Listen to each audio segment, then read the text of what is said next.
Good day, poker peeps. My name is Sky with Smart Poker Study. Thank you very much for joining me for this little showdown instructional video. So you might have heard that old expression, poker's a game of incomplete information. And that's absolutely true, right? When you're playing, you know your two-hole cards, but you don't know the cards that your opponent is holding. You don't know what thoughts are going through their mind. You don't know what cards are coming on the flop, the turn, the river, and you don't know what actions they're going to make. Check raising the turn, dong shoving, whatever it might be, right? But at Showdown, you do know exactly what happened throughout the hand.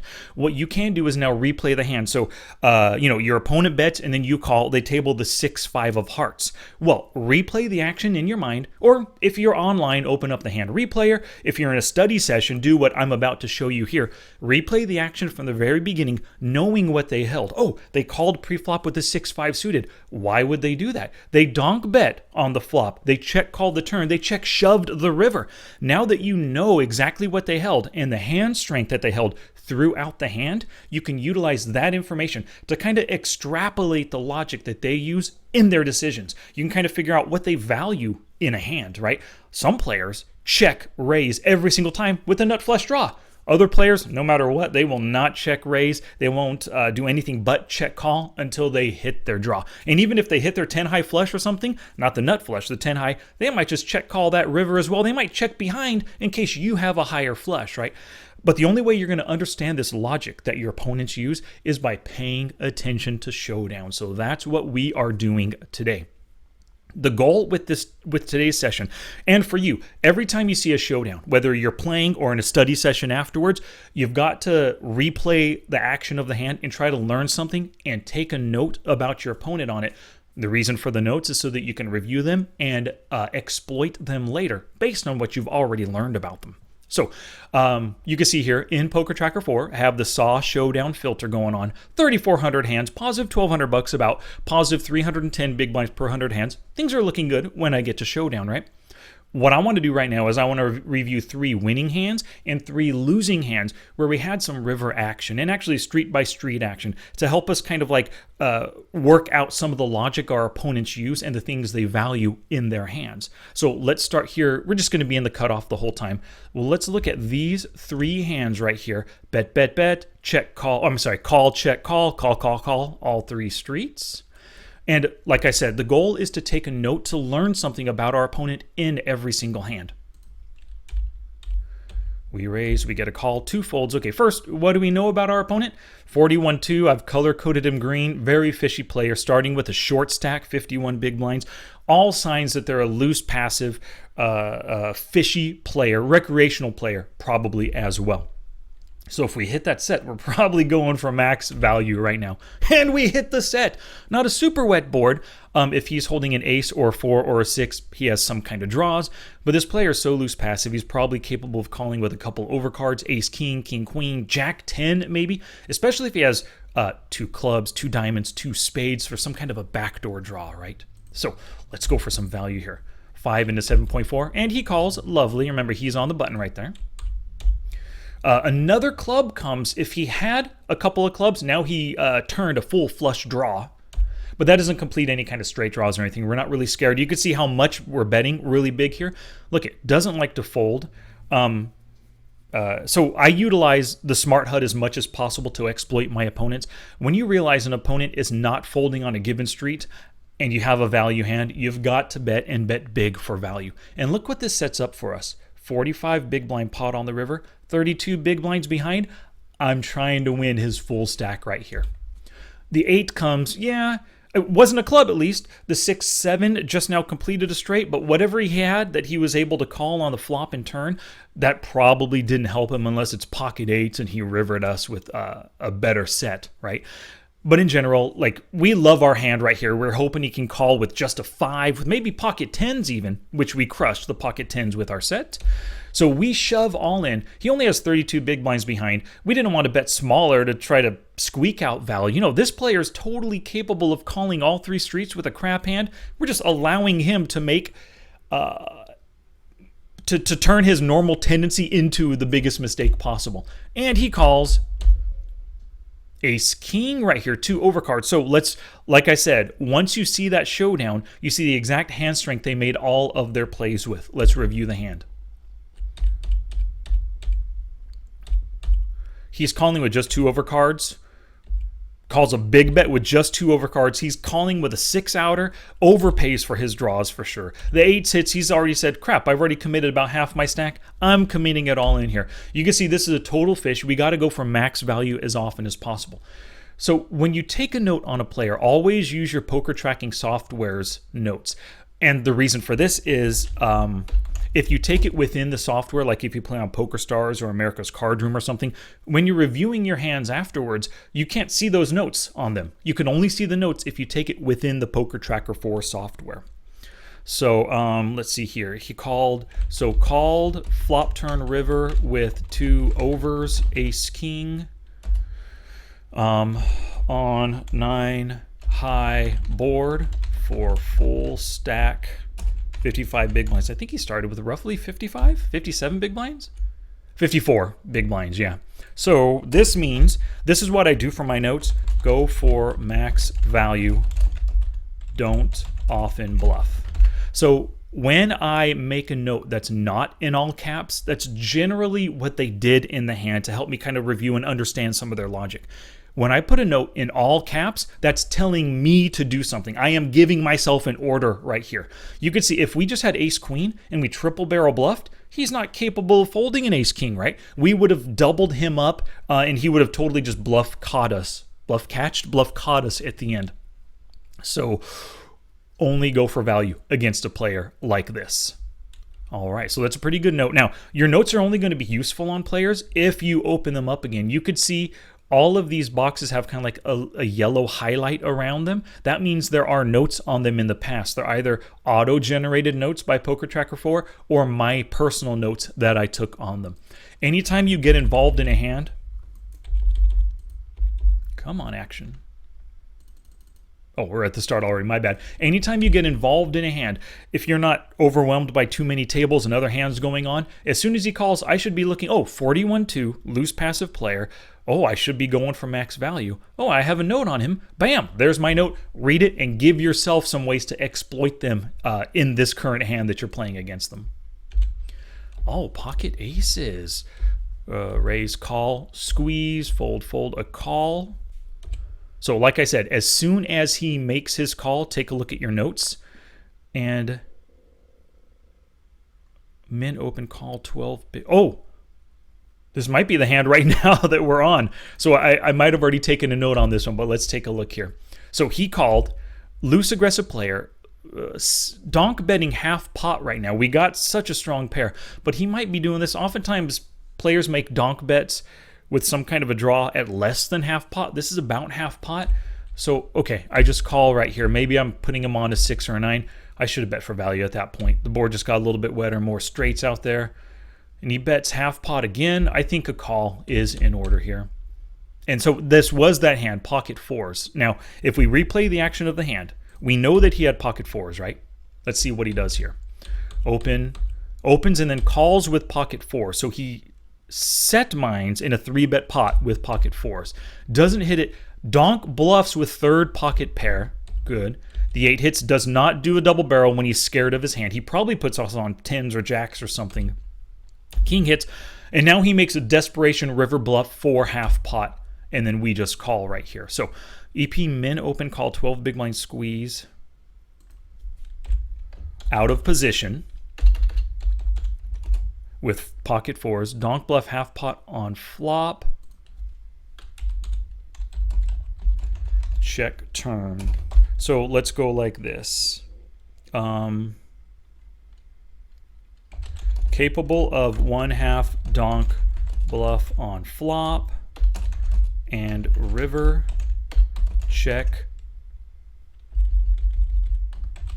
Scared check on turn. So if I ever get involved with a player like this again and he comes out with that half pot donk bet, doesn't necessarily mean he's bluffing right then and there, but as soon as he checks that turn, if he's repeating this pattern of play, there's a good chance he doesn't like his hand. He just wanted to toss out that one donk bluff on that street. And maybe he was just trying to rep an ace king or a king queen right here on that big overcard. So yeah, and you know, we should be giving him the orange color too. Loose aggressive 40/21 player. Next hand right here. Okay, 26-13 loose passive player. 2/3 pot donk bet we call. 3/4 pot double barrel. Good. We call with the overpair. Now 30 big blinds, 3/4 again. So there was 3/4 on every street actually. 3/4 triple barrel.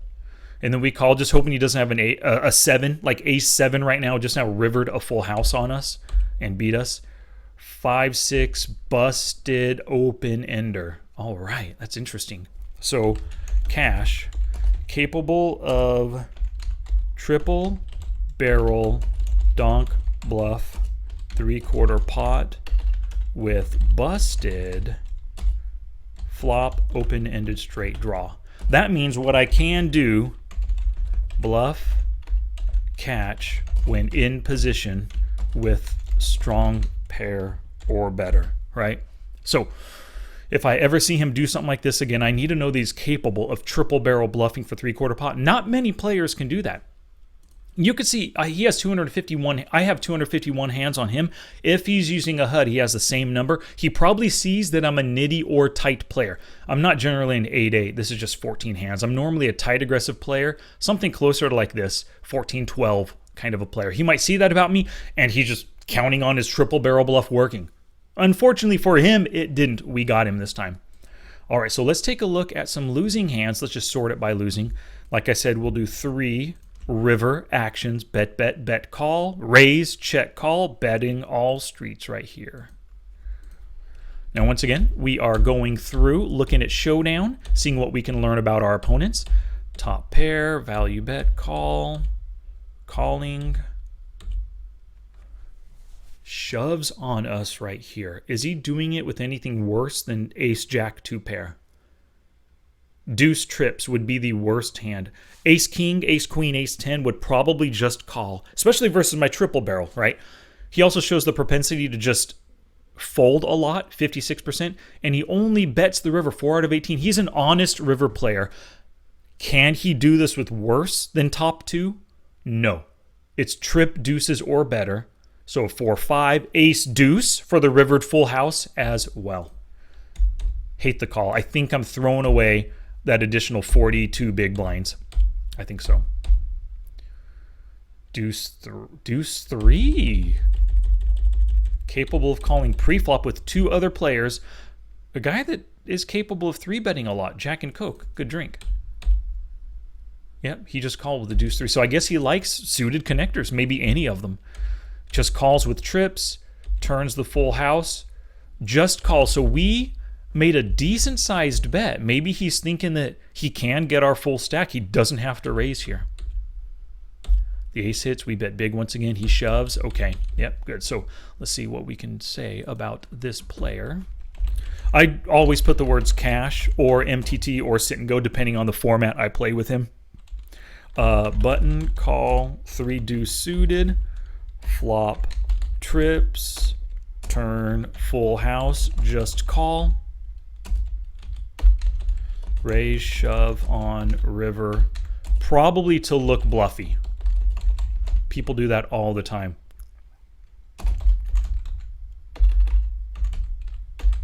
Beware his river raise.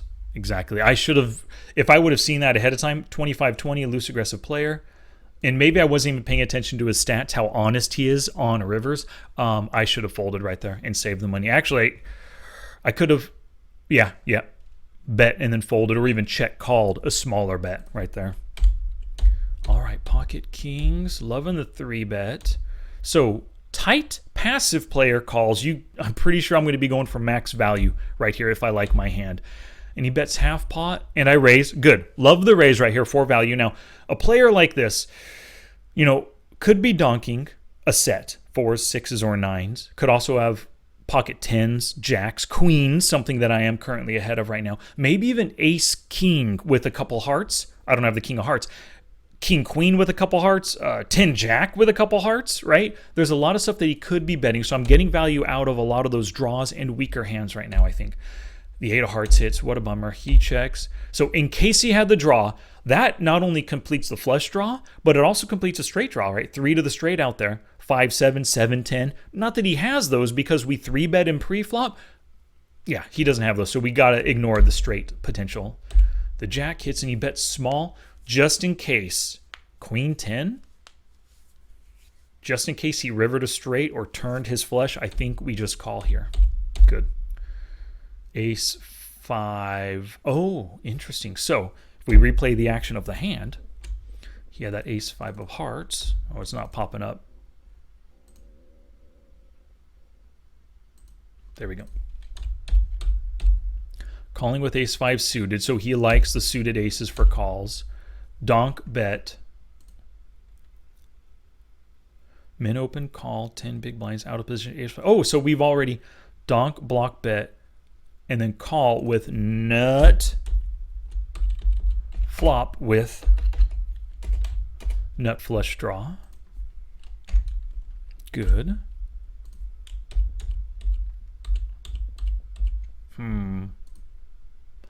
I don't know about that. I don't know what to make of that. I think he's just trying to squeak out value from us. But maybe he's also capable of doing this as bluffs. I don't...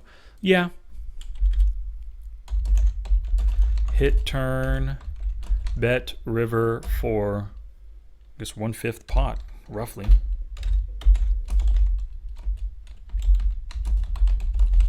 There you go. Yep. So seeing as how he's so loose passive as well, when he comes out firing on that river, I think calling is the right play. Could he give me value with worse? With pocket 10s or queens here?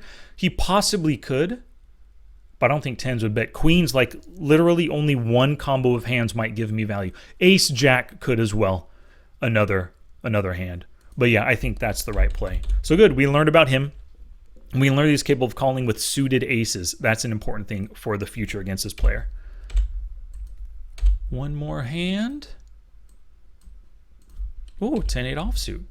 Coming for the raise, get the call. Top pair weak kicker, betting just half pot. And then he calls. Oh, sorry, we already know he has 6s. Turns a set.